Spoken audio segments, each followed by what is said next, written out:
안녕하세요. 100년의 시간 한기덕입니다. 오늘 시간에는 중동 분쟁에 대해서 이야기를 저번에 2번을 했었는데, 현대 중동의 어떤 탄생에 관해서는 복잡도 하고 양도 많고 해서 조각조각별로 이야기를 하고 있는데요. 오늘 이 시간에는 중동 분쟁의 씨앗이라고 할 수 있는, 지금 중동이 인위적으로 2차 대전까지 영국과 프랑스가 국경을 인위적으로 해가지고 지금 현재 중동이 이렇게 전쟁도 하고 내전도 하고 이런 상황이에요. 그런데 중동의 문제에 있어가지고 가장 큰 골칫거리가 팔레스타인 문제하고, 우리한테는 좀 익숙지 않지만 쿠르드족이라고 있습니다. 이 쿠르드족이 문제가 되고, 그러니까 두 나라만 실질적으로 국가가 없는 거예요.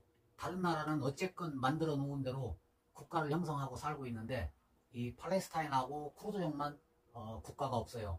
그러면 이 쿠르드족은 원래는 선사시대 때부터 이란과 러시아 국경 아라라트 산이라고 있어요. 거기에서 이렇게 티그리스 강까지 해가지고 모여 살았는데, 외세 침략으로 인해 가지고 이 민족이 뿔뿔이 흩어져요. 그래서 터키에는 한 1,500만 명, 이란에는 750만 명, 이라크에는 한 450만 명, 시리아에 150만 명, 이런 식으로 세계 중동 아랍 지역에 각각 흩어져 살고 있어요. 그런데 이 소수 민족 치고는 쿠르드족의 인구가 한 3천에서 4천만 명 정도 된다고 그래요. 그러면 이 인구 3천에서 4천이라는 숫자는 중동 아랍으로 치면은 5번째 안으로 들어가는 많은 인구수예요. 이런 인구수를 가지고도 국가를 형성하지 못하고 유랑 생활을 하고 있습니다. 지금도. 그런데 왜 유랑 생활을 하냐면, 1차 대전을 겪으면서 영국이 쿠르드족을 이용을 해요. 어떻게? 마찬가지 또 너네들이 우리를 도와주면은 너네들만의 또 국가를 만들어 주겠다, 이렇게 약속을 하고 영국이 오스만 제국에 대항하도록 쿠르드족을 꼬셔서 전쟁을 치르고 난 다음에, 그걸 보고 이제 1920년도에 맺은 세버르 조약인데, 이 세버르 조약에 의해서 쿠르드족의 독립국가를 약속을 했었어요. 그런데 오스만 제국이 이제 영토가 자꾸 줄어들면서, 전쟁으로 인해 가지고, 그리고 또 나라가 쇠약해지면서 제국이 자꾸 줄어들어요. 그래서 지금의 터키 영토 정도 남아 있는데, 이 터키에 케말 파샤라는 독립의 영웅이 있어요. 이 케말 파샤 장군이 세브르 조약에 대해서 반대를 해요. 반대를 하고 그 지역을 전부 다 정복을 해가지고 완전한 이제 터키의 국가를 만들어 놓으니까 영국도 뭐 프랑스도 꼼짝을 못하는 거죠. 그래서 세브르 조약이 사문화가 돼요. 사문화가 되고 1923년도에 다시 터키하고 영국이 로잔 조약을 맺는데, 세브르 조약 때 독립국가, 쿠르드족에 대한 독립국가를 약속했던 것을 사문화시키고 로잔 조약으로 인해 가지고 지금의 터키 영토가 확정이 되고, 쿠르드족은 터키의 지배를 받게 돼요.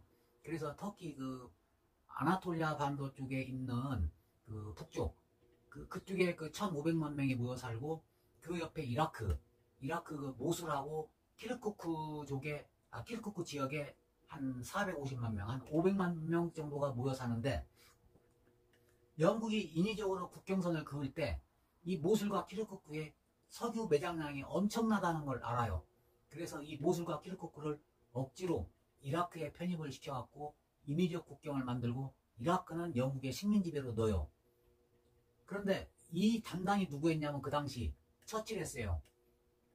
그 당시에는 영국의 식민장관이었는데, 이 처칠이 석유의 이권에 욕심이 나가지고 그 지역을 장악하면서 그동안에 약속했던 쿠르드족에 대해서는 몰라라 해요.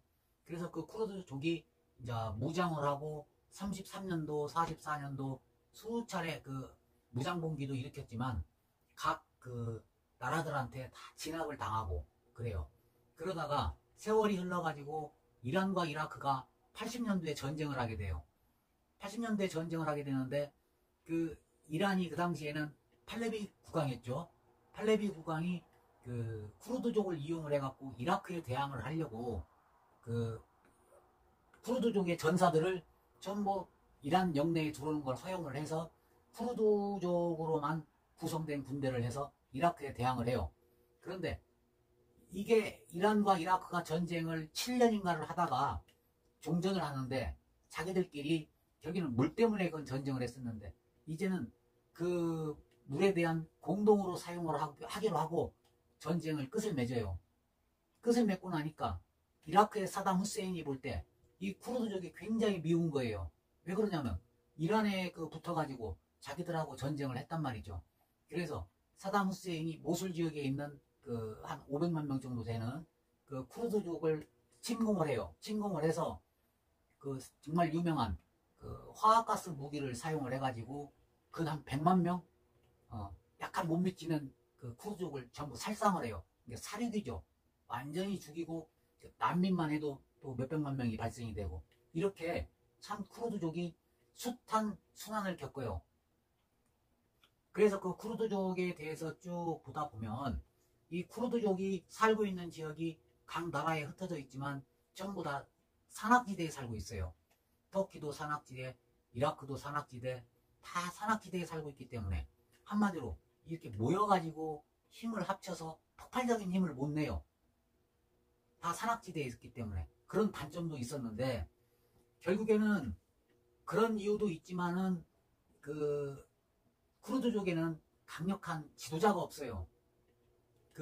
민족을 이끌어서 끝까지 갈 수 있는 한마디로 독립영웅이 없는 거예요.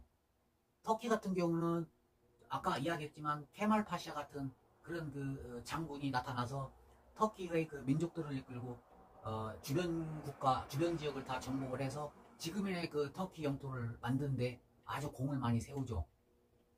그리고 역시 마찬가지로 각 민족에는 나름대로 독립영웅들이 있지 않습니까?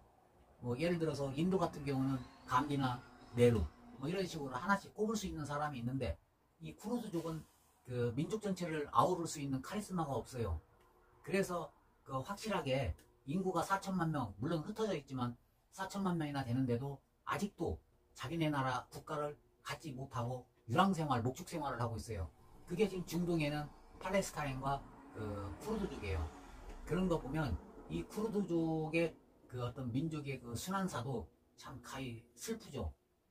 그리고 자기들한테는 한이 맺힐 것이고 왜 그러냐면 그래서 쿠르드족이 제 생각에는 나름대로 IS 이슬람 국가가 작게 시작을 했지만 순식간에 많은 세력을 모아서 세계적인 뉴스거리가 되고 지금도 IS는 와해상태라고 하지만은 아직도 건재하고 있거든요.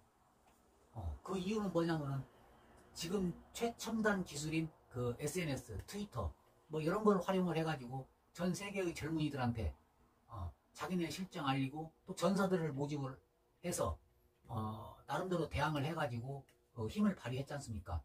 그렇게 보면 이 쿠르드족도 옛날 방식이 아니고 그런 첨단 기술을 이용을 해가지고 자기네 민족 독립을 위해서 나름대로 그런 기술을 활용을 해가지고 독립운동을 하는 것이 어떻겠는가 하는 제 생각도 있는데 물론 그 중에 민족 중에 그런 사람도 있겠지만 인프라 문제, 산악지대 그러다 보니까 아직까지도 팔레스타인과 쿠르드족은 슬픈 역사를 간직한 채 지금도 이어져 오고 있다. 너무나 슬픈 이야기죠. 오늘은 쿠르드족에 대해서 간단하게 이야기했습니다. 중동은 상당히 복잡해요. 뿌리가 사우디 어느 나라건 해서 하나하나 단락단락별로 말씀을 드리겠습니다. 오늘은 여기까지 하겠습니다. 감사합니다.